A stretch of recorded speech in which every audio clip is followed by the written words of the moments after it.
Tyreek Hill's return depends on Mahomes, and Kelce may not be happy about it. Rumors are heating up that Tyreek Hill could rejoin the Chiefs, but only if he can work things out with Patrick Mahomes. If Hill and Mahomes can reach an agreement, Hill's return to Kansas City would be a massive boost for the offense and could make the Chiefs instant Super Bowl favorites. However, not everyone in the locker room may be thrilled about this potential reunion. Word is that Travis Kelce isn't too excited about Hill coming back. With Hill back in the spotlight, Kelce's role and overall influence on the offense could take a hit. Kelce has been the primary target for Mahomes in Hill's absence, and Hill's return could shift some of that attention away from him. Still, from a football perspective, this move makes perfect sense. Hill's game-breaking speed and deep threat ability would force defenses to adjust, creating more space for Kelce to work the middle of the field. If Mahomes, Hill, and Kelce can figure out how to share the spotlight, the Chiefs could be looking at one of the most dangerous offenses in NFL history. Chiefs Kingdom, this could be a game-changing move, but will Kelce and Hill be able to coexist on the same team again? Or could this create tension in the locker room? Let us know your thoughts in the comments. Everyone knows Patrick Mahomes is the face of the franchise, and the Chiefs offense always steals the spotlight. But while the entire NFL is focused on the attack, Kansas City is setting up something much bigger, and it might catch the league completely off guard. On one side, we have one of the most defense-heavy drafts we've seen from this team in years. On the other, a surprising move in the run game that no one saw coming. If this plan works, the next Super Bowl might be much closer than most people think. So, if you're a Chiefs fan, or just want to understand what really matters this offseason, hit that like button, subscribe, and turn on notifications. This video goes straight to the point and reveals what no one else is talking about: the draft that could turn the Chiefs into a fortress. The Chiefs already have a defense that shut down Joe Burrow, Josh Allen, and even slowed down one of the most explosive offenses in the league in the last Super Bowl. Now imagine adding even more talent, depth, and tactical intelligence to that unit. This draft isn't just about filling holes. It's a strategic reinforcement that could make the Chiefs' defense as feared as their offense has been in recent years. With the 30-30 pick, Kansas City selects Nick Scorton, an edge rusher from Texas A&M. He's a monster against the run, but what really stands out is his untapped potential as a pass rusher. If we look at what the Chiefs did with George Karlaftis, it's easy to see how Scorton could become a key piece in this defensive line. With the 63rd pick, they select Benjamin Morrison, a highly technical and physical cornerback with true ball hawk instincts, the kind of player Steve Spagnuolo loves. Injuries drop his draft stock, but when healthy, he has first-round talent. If he fits into this system, he could form a terrifying duo with Trent McDuffie. From there, the draft focuses on depth and specialization. Elijah Roberts, Jamari Caldwell, Billy Bowman Jr., Smael Mondon Jr., Dan Jackson, and Jabbar Muhammad, each one filling a specific role in a system that already works at a high level. This draft isn't just an upgrade, it completely redefines the Chiefs' defensive DNA. An unexpected change in the run game, but that's not all. Kansas City isn't just reinforcing its defense. They're also making strategic adjustments to the offense, and one of these changes might take a lot of people by surprise. With Isaiah Pacheco locked in as the starter and Clyde Edwards-Helaire basically out of the picture, the Chiefs made some unexpected moves. They signed Elijah Mitchell and brought back Kareem Hunt. Mitchell is undeniably talented. The question has always been his durability. Between rib, knee, shoulder, and tendon injuries, he's missed too many games over the last 4 years, playing in only 27 games. But this week he said, "I'm 100% recovered, ready to go by May." Oh, if that's true, we're talking about a running back who averages 4.7 yards per carry, a guy with agility, burst, and playoff experience. And then there's Kareem Hunt, a name that years ago was synonymous with dominance in Kansas City.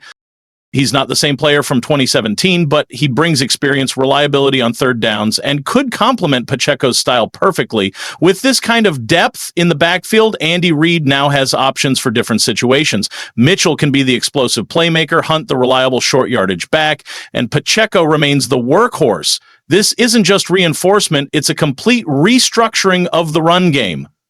But here's the big question. Does this actually change the Chiefs' offensive approach, or will Reid still keep the same pass-heavy philosophy with Mahomes and Kelce? If you have an opinion, drop it in the comments.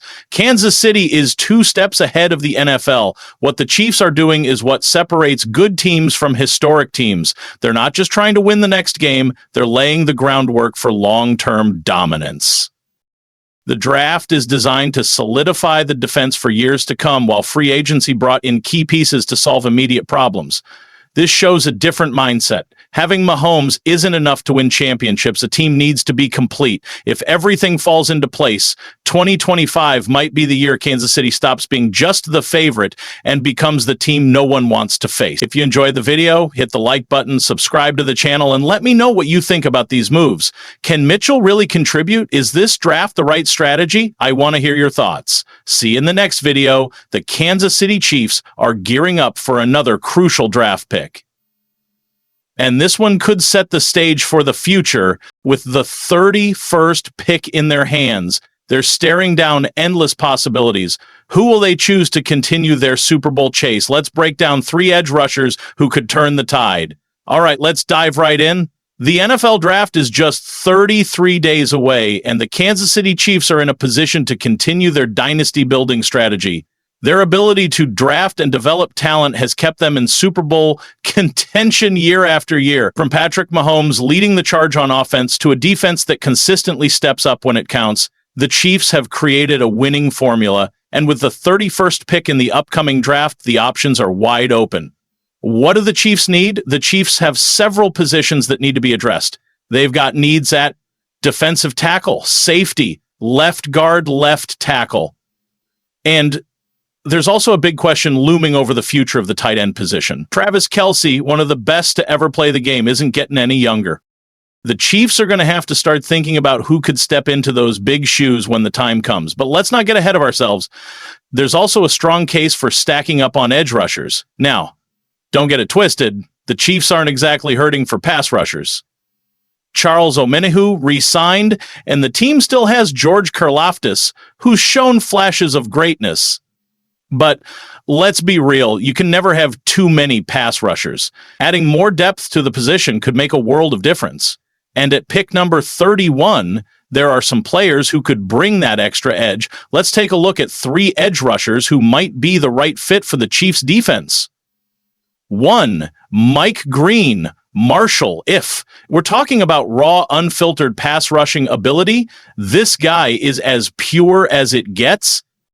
Green's explosiveness off the line is off the charts. He's got a ridiculous first step that could immediately disrupt the pocket. His ability to bend and dip under blockers is something you don't see every day, especially with the kind of flexibility he displays. This is a player who can win with speed and quickness, but don't sleep on his pass rush moves either. Green's toolkit is deep, full of counters and techniques that will make him a nightmare for opposing quarterbacks. We're talking about a guy who could make an immediate impact. Too tight James Pierce Jr., Tennessee. If you're looking for speed, this guy's got it in spades.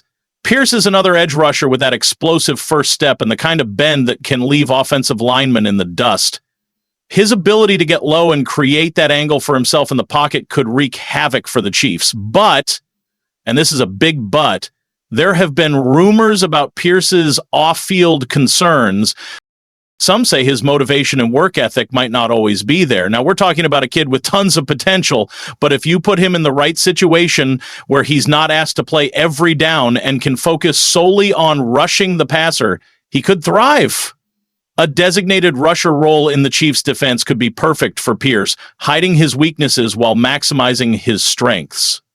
There's risk, but the upside is undeniable. 3, Donovan Ezeroaku, Boston College. Now, here's a guy who has the potential to be the best pass rusher in this entire draft class. His draft range has sparked plenty of debate, with some questioning whether he has enough power to hold his own at the point of attack. But if the Chiefs grab him at number 31, that's not going to be the role they ask him to play. Kansas City's defense isn't about asking guys to stop the run on every play. They need a guy who can rush the passer, and Ezeroaku fits the bill perfectly. With a blend of explosiveness, bend, and power, he has all the tools to succeed as a premier edge rusher. His rush moves are polished, and he brings a plan of attack that's impressive for someone entering the league. Opposite George Karlaftis, Zuaku could be the difference maker the Chiefs need to get to the quarterback quickly and often. What's the best move? All three of these players bring something different to the table, and each one could be an intriguing option at number 31. What's clear is that the Chiefs' front office is always thinking ahead. They know that continuing to build a deep, explosive defense is a key ingredient in their Super Bowl recipe. Whether it's Green's speed, Pierce's raw potential, or Ezeruku's pass rush mastery, the Chiefs are looking to add another piece to their defensive puzzle. But here's the thing, none of this is a given. The NFL draft is a total crapshoot. Even the best organizations get it wrong sometimes. That's the beauty of the draft. It's a gamble, but it's a calculated one.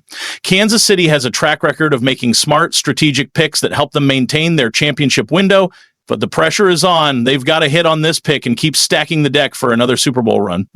Circle back to the defensive side of the ball. We've already looked at 3 edge rushers who could step in and make an immediate impact, but let's not kid ourselves. Adding one more edge rusher could change everything. The Chiefs already have a championship caliber defense, but it's those small improvements, that little extra boost, that can turn a good defense into a great one. You can never have enough pass rush, especially when you're dealing with quarterbacks like Joe Burrow and Josh Allen. The more pressure you can put on them, the better your chances of winning when it counts. Let's take a deeper look at Mike Green. Marshall Green's athleticism is the stuff of legend, and it's that kind of raw, untapped potential that could push the Chiefs' pass rush to the next level. His explosiveness off the line of scrimmage is something you don't see every day. This kid gets off the ball so quickly that opposing offensive linemen have no chance to get a hand on him. We're talking about a guy with pure speed that can create problems for any quarterback trying to drop back and make a play. But don't sleep on his technique. Green isn't just a one-trick pony. He's got a full arsenal of pass rush moves that he can use to outmaneuver blockers and get to the quarterback. His flexibility and ability to dip under the hands of offensive tackles is a rare skill that could be a game changer for the Chiefs. Let's not forget, this team already has some solid pieces on the defensive line. George Karlaftis is coming into his own and looks like he could be a key player in Kansas City's defense for years to come. Pairing him with someone like Green could give the Chiefs a dangerous, dynamic duo on the edge. 2 players with the explosiveness and skill to create chaos in the pocket and make life miserable for opposing quarterbacks. With Green's quickness and Karlaftis' ability to power through blockers, the Chiefs could have the best of both worlds. Green could be the perfect complement to Karlaftis, adding a whole new dimension to their pass rush. James Pierce, Jr., Tennessee, but wait, there's more. We've also got James Pierce Jr. from Tennessee, and this guy brings a level of speed that the Chiefs could definitely use. While Green is fast, Pierce is on another level. If you want to talk about a guy who can just flat out blow by blockers, Pierce is your man. He's got the burst that could turn a 3rd and long situation into a sack or a forced throw from the quarterback. His ability to bend and get low around the edge is something that sets him apart from many of the other pass rushers in this class, but it's not just about speed, it's about the ability to put it all together. Pierce has the raw talent to be a top-tier edge rusher, but the question is whether he can harness that potential and bring it to the field every play. The Chiefs could be the perfect environment for him to do just that. What about the off-field concerns? Now, let's address those off-field concerns.